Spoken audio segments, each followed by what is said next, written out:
What's poppin', people? It's Dante, currently walking around Philadelphia today, photographing with the Ricoh GR IIIx, high contrast black and white, small JPEG files. I've been on this black and white game for 2.5 years straight, and this is completely transforming how I view the world, let alone the way I photograph.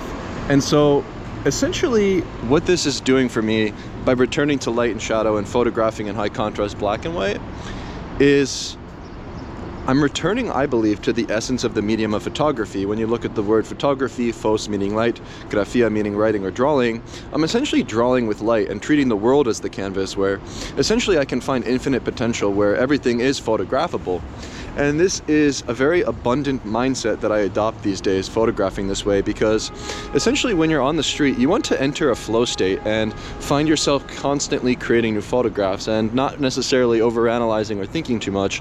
And so when I look at light itself as my subject, right, let alone the medium, everything becomes infinitely fascinating again, where just the simple way that somebody gestures in the light, whether they're looking at their phone or doing something interesting, can maybe become something worth uplifting in a photograph due to the way the light casts upon surfaces, people, places, and things. You know, when I look at light itself, I remind myself that light is information, and when I essentially set my camera up into highlight weighted metering mode, I'm exposing for the light. I'm revealing the information in the light, crushing the shadows and leaving out the superfluous details in the background, in the darkness. And I think this, to me, is a very empowering way to practice photography, as it returns to the essence of light itself being the medium, being the subject that I'm most interested in and passionate about. You know, because ultimately, when I view the world this way, it's transforming the way that I approach my everyday life, where all of the nuances and details around me, the way the light glimmers and reflects off of surfaces, the way it casts shadows, become so fascinating. And I just wanted to share that because I encourage you to think more about how you can use light in your photography, as this to me is the essence of the medium itself.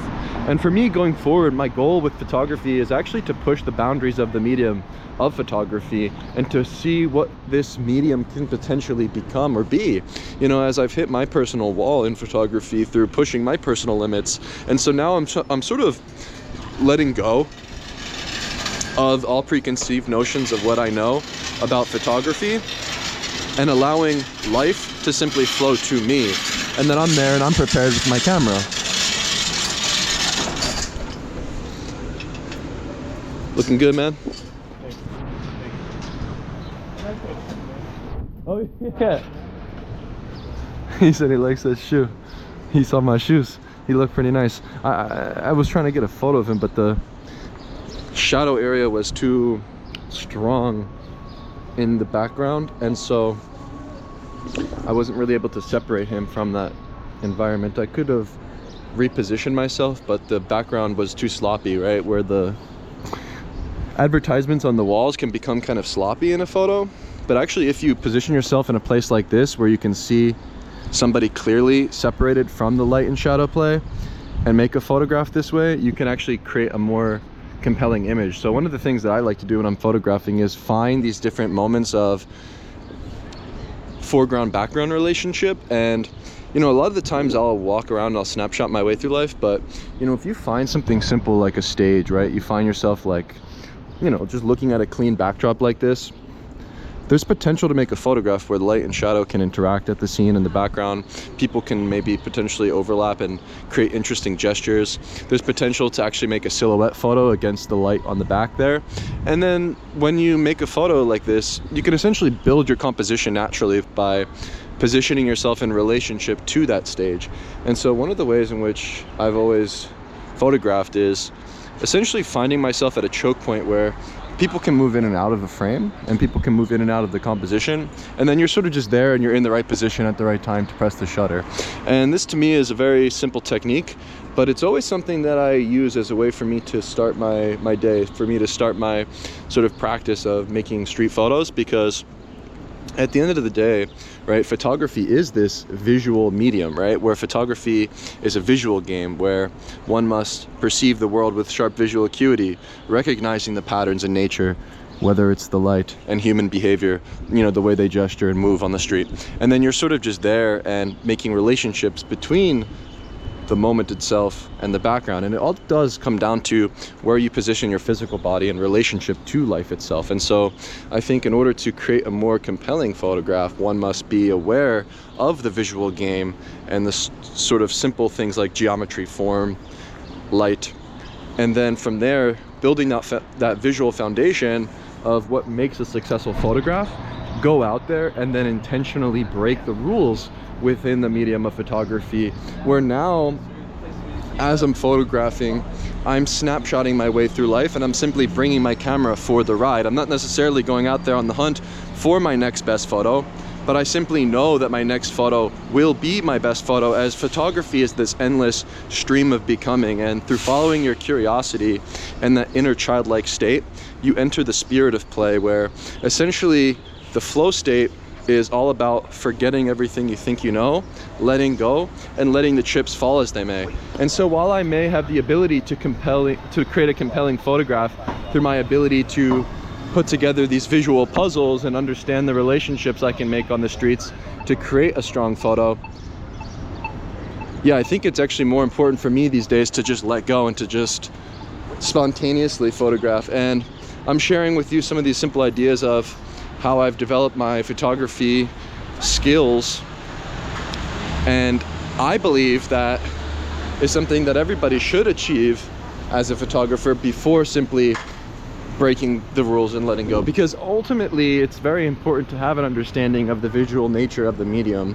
And I mean, this is my personal philosophy and journey going forward, but yeah, essentially now I return to day one each day. I try to break the rules, I try to tinker and play more, and I like actually using the macro feature on my camera. This is something I've been doing a lot recently, where I'll simply use point and shoot mode, and I'll go up to surfaces, little mundane things, whether it's the lock on the dumpster here, and I'll underexpose the photo. I'll play with the composition by getting extremely close, or even using the crop mode that's built into my camera to create more interesting work. For I can actually crop into 71 millimeters with the Ricoh GR IIIx, and essentially by shooting with the high contrast black and white crank to the max, I'm pushing the boundaries of what I can make, because essentially everything is baked into the camera, where what I see is what I get. Or in other words, actually, what I see is what I get is what I didn't see. Meaning, I'm essentially surprising myself more with this process, because at the end of the day, what I get back in the photographs I make is what the camera saw, and not necessarily my preconceived idea of how to form a composition. And so this is very important for me, and going forward I'm merely following my intuition, as I believe that's what's the result in the photograph and in the composition. It's the result of that instinct, of that gut feeling, and that instinct to press the shutter, right? That intuition is what guides us as street photographers. And so these are some of my thoughts about photography today. I think ultimately, however, photography has nothing to do with photography, but photography has everything to do with how you engage with humanity out there in the open world. And through your personal way in which you engage with the world, these moments will reflect back in the photographs you make, and hopefully reveal the soul of the photographer, or even so the soul of the street itself. And so you really have to tap into that flow state, to those instinctual moments to press the shutter. But having an understanding of the visual nature of photography is critical for me. And so that's what's given me the ability to come out here now and break the rules, is the simple idea that I think everyone should have a foundation. You know, someone that goes out and practices street photography should know how to coherently make a photograph, right? And then once you understand that, yeah, you can pretty much do whatever you want, I think. And now that's what I'm trying to do, because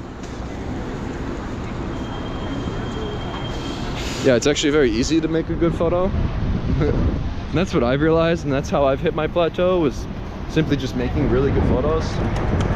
Yeah, but now I'm just trying to go with the flow, like the birds flying around, and just see my town from this childlike perspective, and photograph what brings joy to my heart. And yeah, find myself photographing a variety of things, whether it's the light, the birds in flight, the architecture, or the fleeting moments, right? There's something about letting go and simply letting life flow towards you, and then you're just there and you're prepared with your camera as this sort of vessel for the medium, and ultimately what you get back in the photograph is what you didn't see. And another thought I had about photography is the best photos are the ones that remind us that we're bound by gravity, right? We are flesh creatures. We cut, we bleed, we feel sorrow, pain, and greed. We lust for the flesh of others. We feel the sensation of bliss and happiness. We feel the emotion of sadness and anger. And these different emotional states and these different sort of underlying themes are in the back of my head as I photograph the streets, as I think this is what makes up the multifaceted complexities of life itself. And as we consistently build tall skyscrapers and strive to move upwards, ultimately we will never be God, for we are mortal, built of flesh, who will die. And so maybe the best photographs are the ones that remind us how we are bound by gravity, how we are low to the ground, to the earth, you know, bound by the laws of physics. And yeah, that's just a little thought. So yeah, I'm gonna keep shooting the streets here on Market Street, Philadelphia. Ricoh GR IIIx, high contrast black and white is the best.